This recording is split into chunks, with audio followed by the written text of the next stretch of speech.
بسم الله الرحمن الرحيم، والصلاة والسلام على أشرف المرسلين سيدنا محمد عليه أفضل الصلاة والسلام. لا تنسوا الدعاء لوالدي بالرحمة والمغفرة، واشترك في القناة وفعل زر الجرس، مهم جدا جدا جدا. الزمالك بيخسر أمام بيراميدز 1-0. هتكلم بصراحة شديدة جدا جدا جدا، واللي ضميري اللي هقوله هو ده اللي ضميري موافق عليه. تمام. تفويت وعواد ومعرفش ايه والحق ومسرحيه ومهزله هنتكلم في كل حاجه، بس ركز معايا، مهم جدا. انا مبسوط ان بيراميدز كسب الزمالك، ولكن انا عمري ما اقبل ان الزمالك يفوت الماتش.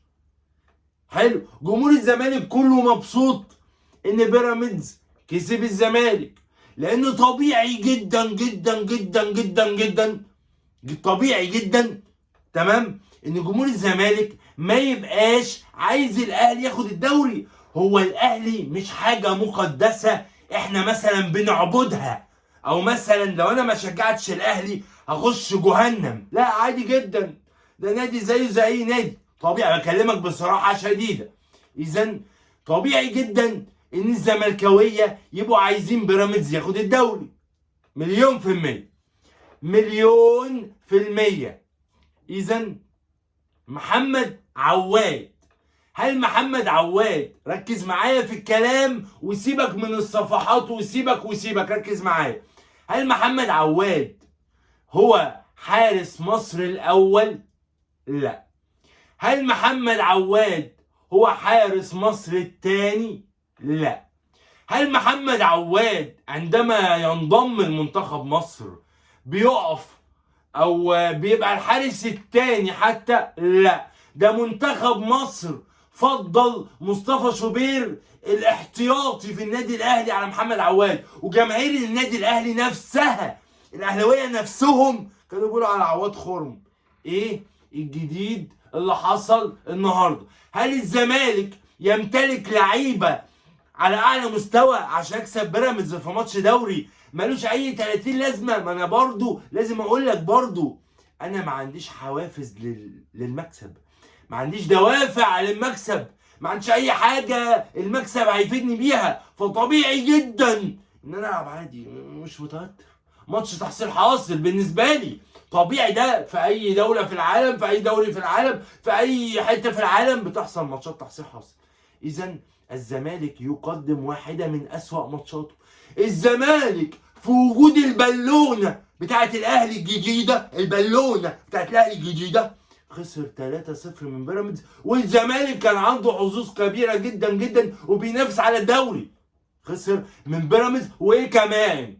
افتح الماتش بتاع 3-0 هتلاقي اخطاء لمحمد عواد. هل محمد عواد ماتش الدور الاول كان مفوت الماتش البيراميدز واحنا بننافس على الدوري؟ انت قول لي، اتكلم معايا في الكومنتات علشان تقنعني بالعكس. اذا الزمالك هو فريق فاشل وسيء جدا جدا جدا هذا الموسم.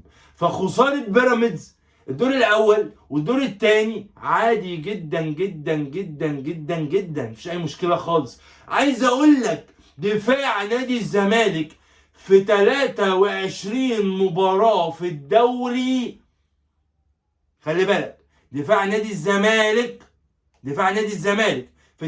في 23 لقاء في الدوري دخل فيه 21 هدف. يعني مفيش ماتش ما دخلش فينا جوان غير ماتشين مثلا ولا حاجه. اذا الزمالك مفيش حاجه اسمها تفويت، لان ايمن الرمادي لسه ماسك الزمالك، وايمن الرمادي بيتعرف على الفرقه، والزمالك جاي من 3 تعادلات. ما هو انا يا حبيبي، يا حبيب قلبي، انا متعادل 3 ماتشات، الفرقه عندي زي الزفت، الدفاع زي الزفت، الحراس بتوعي زي الزفت، اخطاء زي الزفت، انا زيك خسرت كل حاجه هذا الموسم.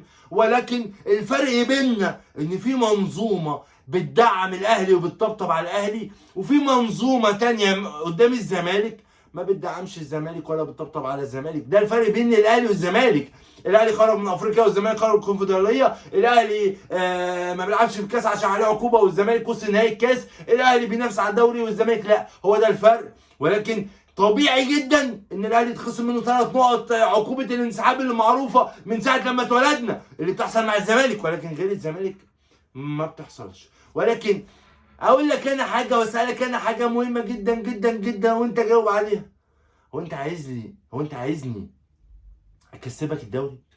هو انت عايزني العب لك؟ هو انت عايزني اساعدك؟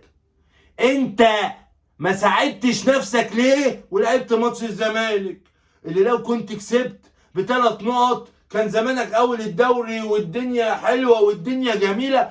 وايه بقى انا كمشجع زملكاوي ما اشكش فيك، تمام، ولا اشك ان انت بتتجامل طول العمر وان الموقف ده هو اللي فضح الدنيا كلها. هو ده الكلام اللي لازم نقوله، هو ده الكلام اللي محدش يقدر يقوله، هو ده الكلام اللي محدش يقدر يفتح بقه ويتكلم في الكلام ده. اعتقد ان الزمالك ما فوتش حاجه لبيراميدز، لان ده اداء الزمالك وده اداء محمد عواد وده اداء مصطفى شلبي وده اداء الجزيري وده اداء لان احنا فرقه ملط جدا. في حضور زيزو خسرنا 3-0 من بيراميدز وانا عندي حوافز او دوافع للمكسب بالدوري الدور الاول، ولكن الدور الثاني انا ملط كل حاجه ومشاكل وتغيير مدربين، جبت مدرب ومشيته وجبت جوميز ومشيته وجبت بيسيرو ومشيته وجبت ايمن الرمادي، فانا ما بقدمش مستوى عالي ومبهر فجيت خسرت من بيراميدز. الدنيا باين هي فيها ايه. اعتقد اي حد يقول ان الزمالك مفوت لبيراميدز يتفرج على ماتش سيراميكا. لو احنا هنمشي على النهج ده اتفرج على ماتش سيراميكا، اتفرج على فخ لقاي، اتفرج على الهجمه اللي في اخر دقيقه اللي احمد بالحاج بيعمل الكره بكعبه عادي جدا والجون فاضي ما اعرفش لعيبه سيراميكا بتعمل ايه لو هنحسبها كده.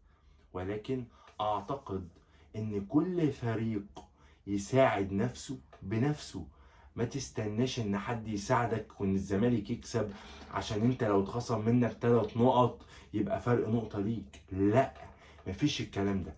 الزمالك نادي بلا دوافع، الزمالك نادي عنده مشاكل في حراسة المرمى.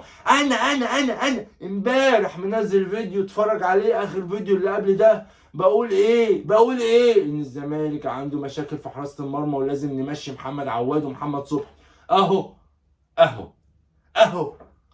اذا الزمالك بيخسر امام بيراميدز 1-0 في نتيجة مستحقة من خطأ فادح لمحمد عواد. اتفرجوا على اهداف الزمالك وبيراميدز الدور الاول بس واحكموا. لو في حاجة انا قلتها غلط قولوا لي في الكومنتات. اعتقد ان انا قلت الحقيقة اللي انا شايفها. في رعونة شوية من لعيبة الزمالك ممكن، في لعيبه الزمالك عرفانه تلعب ممكن، لعيبه الزمالك ما عندهاش ملاش نفس تلعب ممكن، لعيبه الزمالك مستهونه بالماتش ومش هاممها الماتش ممكن. دي حاجه طبيعيه لان انا خسرت كل حاجه في الموسم، حتى مقعد دوري ابطال افريقيا انا خسرته، الكونفدراليه انا هلعب فيها كده حتى لو الزمالك خامس لان الزمالك وصيف الكاس. هذا كل ما لدي في الفيديو.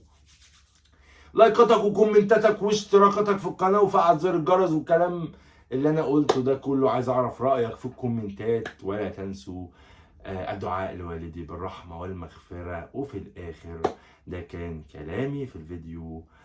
سلام.